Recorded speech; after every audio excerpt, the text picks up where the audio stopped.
Il est 9h10, chronique de pédagogie familiale. Elle est là, notre chroniqueuse France Hutchison. Bonjour. Bonjour. On va parler de réussite ce matin. Je trouve ça intéressant dans le cadre de la semaine où on parlait même de décrochage scolaire. Tantôt, on en parlait avec les collègues Roch et Jade. Quel est l'ingrédient pour réussir à tout coup et motiver nos jeunes?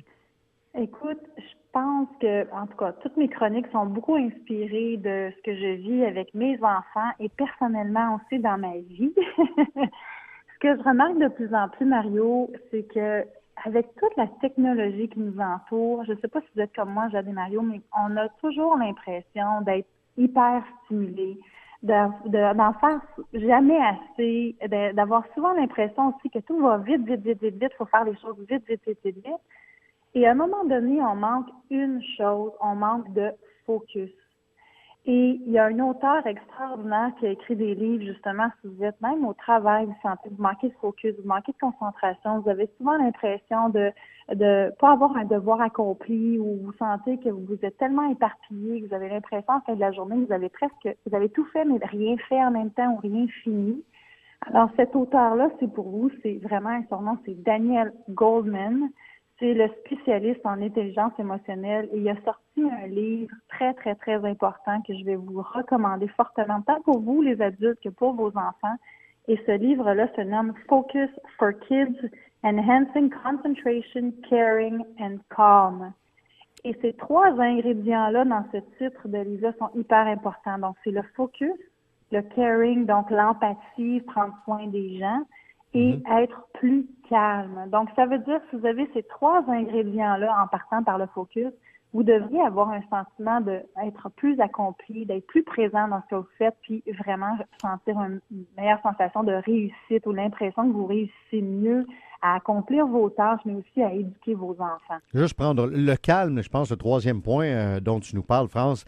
Déjà, en partant de ça, puis en prenant 5 minutes, des fois, juste avec les enfants pour faire du calme, je trouve que ça permet de la concentration, donc ce qui revient au premier point, puis c'est de prendre le temps pour l'enfant puis pour apprendre.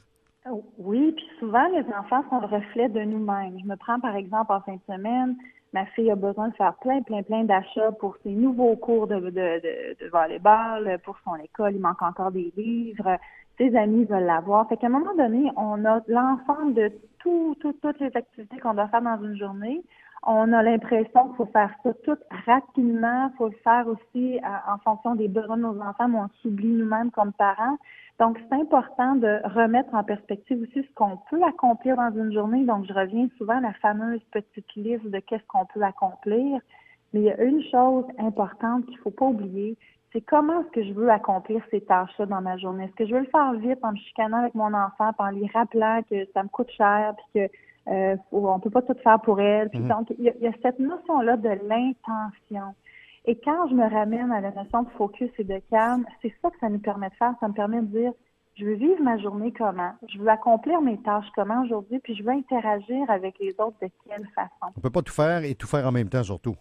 C'est ça. Puis c'est le calme. C'est quand on est dans un état de calme que notre état naturel un peu plus positif et on est capable de faire ressortir nos qualités et non pas nos comportements négatifs. Donc, je crie moins, je suis plus présente et je suis capable d'avoir un meilleur focus. Juste toujours se rappeler, puis je donne l'exemple, que les gens qui ont la chance d'aller dans le sud ou d'y être déjà allés, quand on est dans le sud, on a l'impression que la vie s'arrête. Pourquoi? Parce qu'on n'a pas souvent le téléphone cellulaire à portée de main, puis on est sur une plage, puis on a un livre, puis on le lit de temps en temps. Puis là, on a faim, il n'y a rien qui stresse, mais on mange quand on veut, on se couche souvent à l'heure où on veut, on boit quand on veut. Cet état-là d'esprit, essayer de transposer ça, c'est sûr que ça ne peut pas être du copier-coller, là, mais avec nos enfants, c'est un peu ce que tu nous dis ce matin, France? Ah oui, puis écoute, faire une chose à la fois, prendre le temps d'apprécier tout le mouvement de pleine conscience. Donc, la pleine conscience, c'est simple, c'est faire une chose à la fois et d'apprendre à les faire avec pleine présence. Donc, qu'est-ce que je goûte, qu'est-ce que je ressens, qu'est-ce que je vois, qu'est-ce que j'observe.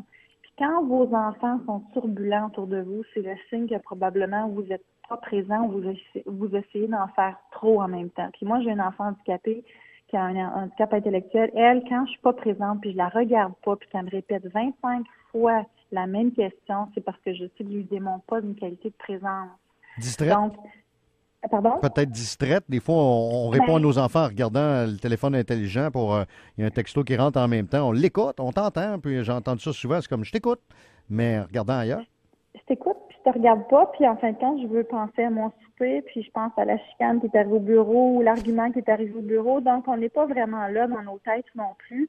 Donc, ça nous permet vraiment, en étant un petit peu plus calme, en respirant, en faisant une chose à la fois, d'être peut-être une meilleure personne, puis une personne avec qui on veut passer du temps aussi, parce qu'oubliez pas, observez-vous dans votre journée, puis moi, je fais cet exercice-là. Est-ce que je voudrais être en ma présence? Donc, si j'ai pas le sourire dans le visage, si j'ai l'air toujours préoccupée, je suis toujours rapide, j'écoute pas les autres, en fin de compte, est-ce que je veux être ma propre amie? Puis la réponse souvent, Mario, c'est comme non.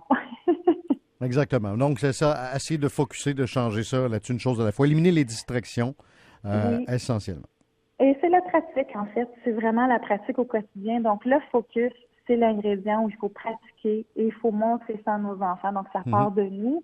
Et un petit exercice cette semaine avec vos enfants qui vont faire leurs devoirs, qui en ont de plus en plus. Montrez-leur à faire une chose à la fois quand ils font leurs devoirs. Donc, un cahier à la fois, pas le téléphone cellulaire proche, pas la tablette proche, pas la musique qui joue dans le fond dans la maison. Donc, essayez de leur montrer vraiment à focuser. Et à ce moment-là, vous allez probablement pratiquer ce muscle-là et vraiment développer un enfant qui a plus l'impression d'être motivé, d'être engagé dans ses devoirs aussi. Et Mario, est-ce que tu me permets de te parler d'un événement super important? Je focus sur cet événement-là en fin de semaine. Ton spectacle, le Pédale Yoga, c'est ce week-end? Oui! Écoute, parlant de force du focus, c'est un événement que ça fait des années que j'ai ce rêve-là d'avoir un spectacle pour enfants avec Namasté, qui est le personnage de la collection. Et ce sera la grande première ce week-end, un événement qui se nomme l'avant-première.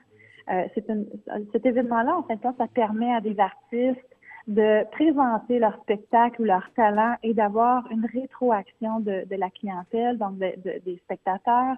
Donc, ce week-end, il y aura 4 représentations. Samedi, dimanche, il y aura représentation le samedi à 9h45 et à 11h. La même chose dimanche, et j'invite les parents à amener leurs enfants parce que les enfants vont apprendre à faire un peu de yoga avec le personnage Namasté et l'autre personnage qui se nomme Pure Mapping. Ils vont apprendre aussi à gérer leurs émotions, à faire un peu de yoga duré, à s'inspirer de la musique pour libérer les émotions. Écoute, j'ai mis le paquet pour aider les enfants à mieux gérer tout le stress qu'ils vivent dans leur quotidien. Puis évidemment, dimanche, ça va être filmé, donc on veut en faire un DVD pour présenter ça à plein d'enfants sur la planète. Tout à fait génial. Merci beaucoup, François Hutchison.